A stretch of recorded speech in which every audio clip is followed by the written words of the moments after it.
नमस्कार, मैं हूं मनोज कुमार। आप देखना शुरू कर चुके हैं इंडिया धांसू न्यूज। श्री राम ने क्यों किया शंभुक ऋषि का वध। पहले आप श्री राम द्वारा शंभुक ऋषि वध पर आधारित नाटक वीडियो को देखिए, फिर हम आपको दिखाएंगे डॉक्टर विकास देवकीर्ति सर का शंभुक ऋषि के वध पर क्या कुछ कहना है। सुनकर हम आपके कृतज्ञ हैं। ऐसे उच्च विचार तो हमने जीवन में प्रथमता ही सुने हैं। मुनिवर, हम दशरथ पुत्र राम हैं। अहोभाग्य हमारे, आज इस आश्रम की भूमि आपके आगमन से पावन हो गई। स्वयं प्रजापालक ही हमारे आतिथ्य में आए हैं। मुनि श्रेष्ठ, आप जैसे महान ज्ञानी ऋषियों के कारण ही हमारे राज्य की भूमि पावन है, किंतु आज तक आप जैसे सद्गुरु से हमारा परिचय कैसे नहीं हुआ। मुनिवर, क्या मैं पूछने की दृष्टता कर सकता हूं कि आप किस गोत्र और कुल से संबंधित हैं? अतिथि, मैं शंभुक, मैं शूद्र कुल से हूं। भ्रष्ट कर दिया शूद्र ने, पानी पिलाकर अपवित्र कर दिया हमें। छी छी, अब शरीर शुद्धि के लिए गौमूत्र छिड़कना होगा। ज्ञान की ऊंचाई पर एक नीच शूद्र?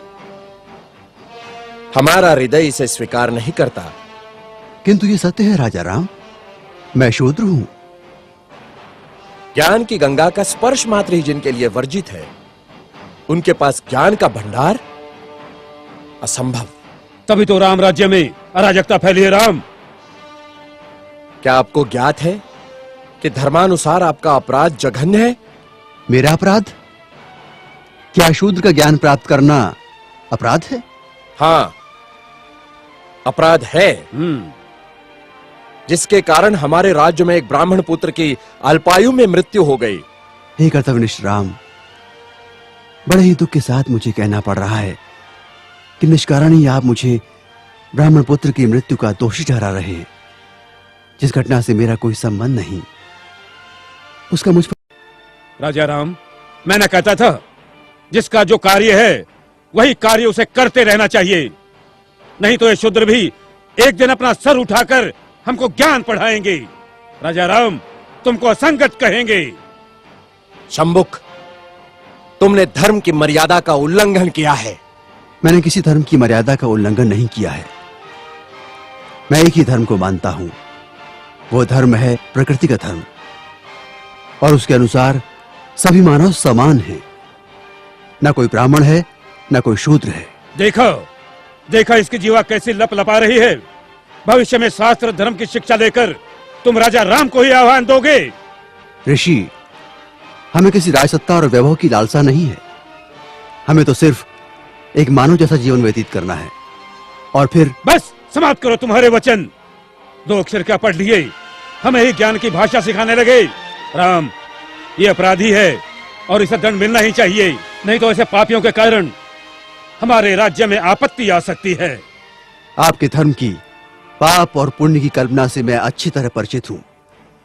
वो सारा पाखंड आपने अपने स्वार्थ के लिए रचा है और सारी प्रजा को मूर्ख बना रहे हैं। अपनी वाणी को रोको शंभुक। हम अपने परम पूज्य गुरु का और अपमान नहीं सह सकते। तुमने धर्मोल्लंघन किया है, जिसके कारण हमारे राज्य में एक ब्राह्मण पुत्र की अल्पायु में मृत्यु हो गई। हम अपने राज्य के ब्राह्मणों को और व्यथित नहीं कर सकते शूद्र।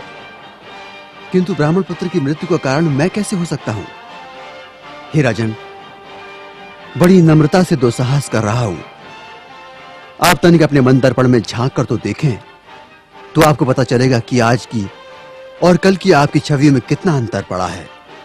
हे मर्यादा पुरुषोत्तम, राजा के अहंकार को कुछ क्षण के लिए त्याग कर तो देखो। मुझे स्वप्न में भी आशा नहीं थी कि देवताओं के मान्यवर दशरथ पुत्र राम का इतना नैतिक पतन हो जाएगा। किसी ने बस कह दिया तो आपके सोचने की शक्ति क्षीण हो गई। राजदंड की आड़ में ऋषि का वध करने के लिए उद्युक्त हो गए। दोषी मैं नहीं राजा राम, अपितु ब्राह्मण पुत्र की मृत्यु के लिए दोषी आप हैं। अपनी विष उगलती जिह्वा को रोको शंभुक। मुझे भयभीत करने की चेष्टा न करो राम। जब जब किसी शूद्र ने परंपरागत सामाजिक दास्तां की बेड़ियां तोड़ने की चेष्टा की, तब तब धर्मांधों ने उसकी हत्या कर दी। मुझे मृत्यु का भय नहीं राम। एक शंभुक जाएगा तो दूसरा शंभुक निश्चित ही पैदा होगा। शंभुक, मैं राम, स्वाभिमान और स्वतंत्रता का लघु जीवन भी दासता और अपमान से भरे दीर्घायु से कई गुणा सुकर है। अब यदि एक भी शब्द तुम्हारे मुख से और निकला तो मैं सत्य हूं और सत्य की कभी मृत्यु नहीं होती।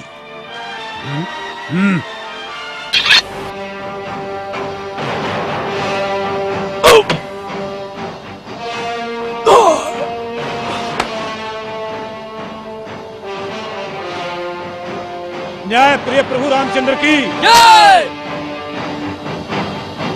न्याय प्रिय प्रभु रामचंद्र की जय। न्याय प्रिय प्रभु रामचंद्र की जय। न्याय प्रिय प्रभु रामचंद्र की।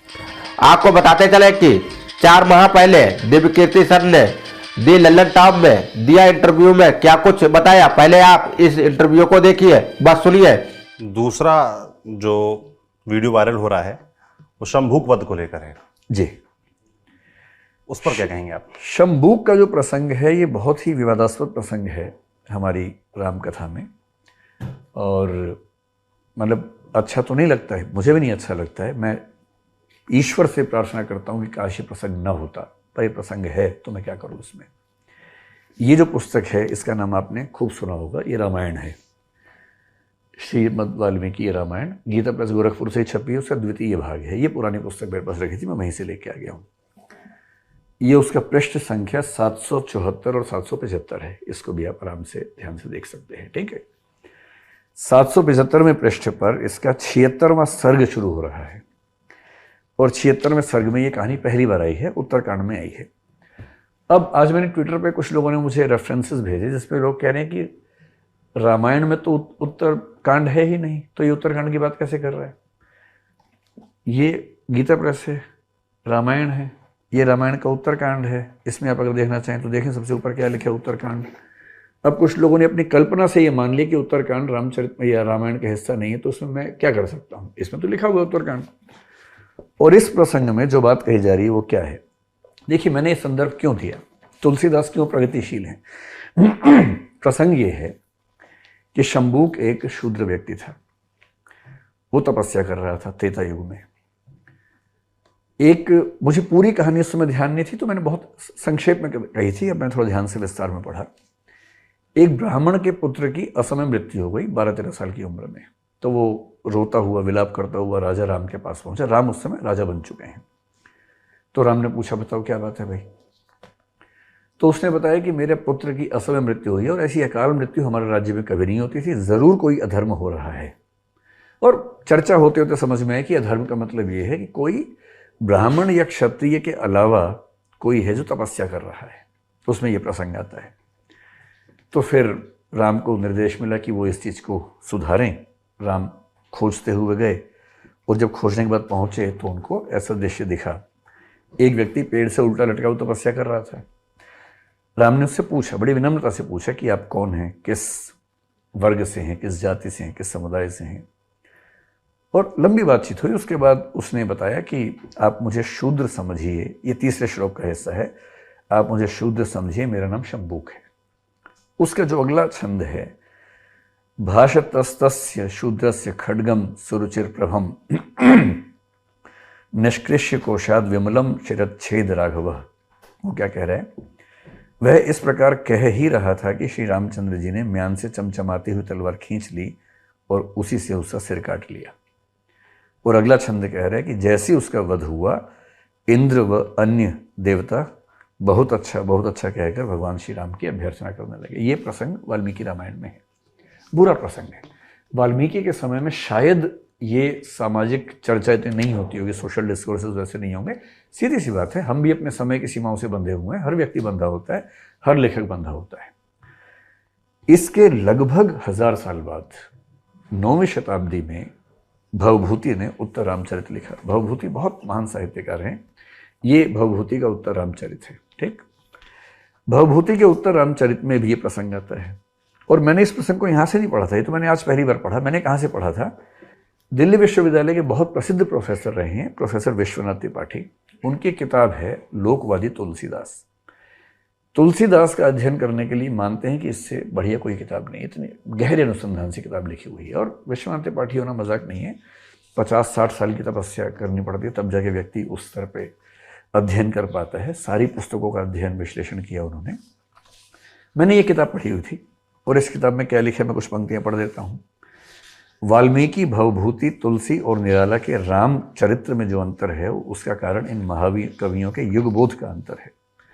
राम कथा में एक प्रसंग ऐसा है, ये इसमें पृष्ठ 25 पर है, कोई पढ़ना चाहे तो पृष्ठ 25 में इस पूरे प्रसंग को देख सकता है। राम कथा में एक प्रसंग ऐसा है जहां वाल्मीकि और भवभूति के राम शंबूक नामक शूद्र का वध करते हैं। उस बेचारे का कसूर यह था कि शूद्र होकर भी तपस्या कर रहा था। वाल्मीकि के राम का प्रसंग है, तो जो मैंने आपको बताया कि जैसे ही उसने बताया कि मैं शूद्र हूं, उसको अगले क्षण रुचिर प्रभा वाली विमल तलवार को म्यान से निकालकर उसका सिर काट लिया। लेकिन वाल्मीकि के बाद जब भवभूति का जिक्र आता है, बहुत अच्छी बात है कि भवभूति के राम के मन में अंतर्द्वंद्व है कि क्या मैं इसको मारूं या ना मारूं। ये उस वीडियो में है, जो पूरा वीडियो है, मैंने यही बात बताई है उसमें।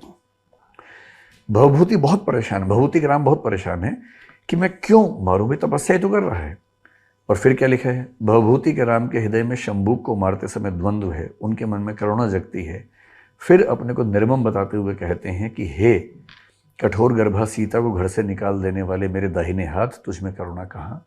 और उसके बाद वो उसका सिर काटते हैं। ये प्रसंग उसमें है और ठीक यही प्रसंग में भवभूति के उत्तर रामचरित भी लेके आ गया हूँ, आप उसमें भी चाहें तो देख सकते हैं। तुलसीदास की महानता ये है कि तुलसीदास ने शंबूक वध के प्रसंग को रामचरितमानस से हटा दिया।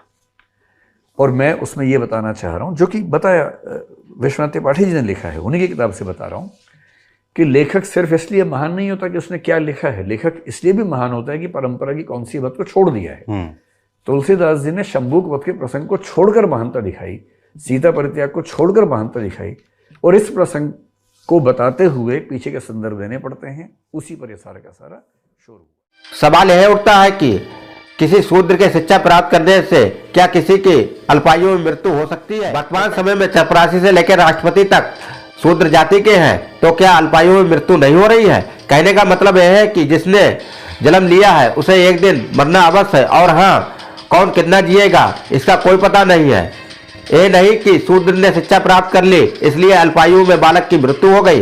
जैसा कि एक माह पहले संघ प्रमुख मोहन भागवत ने कहा था कि जाति भगवान ने नहीं पंडितों ने बनाई है। इसके मतलब पंडितों की व्यवस्था में एक वर्ण को शूद्र बनाया गया है, जबकि यह शूद्र भारत के मूल निवासी है। आप शंबुक ऋषि के वध पर क्या सोचते हैं? अपनी राय कमेंट बॉक्स में अवश्य दें। फिलहाल इस वीडियो में इतना ही, फिर मिलते हैं ऐसी कोई वीडियो के साथ में। जब तक के लिए मैं मनोज कुमार आपसे विदा लेता हूँ। नमस्कार।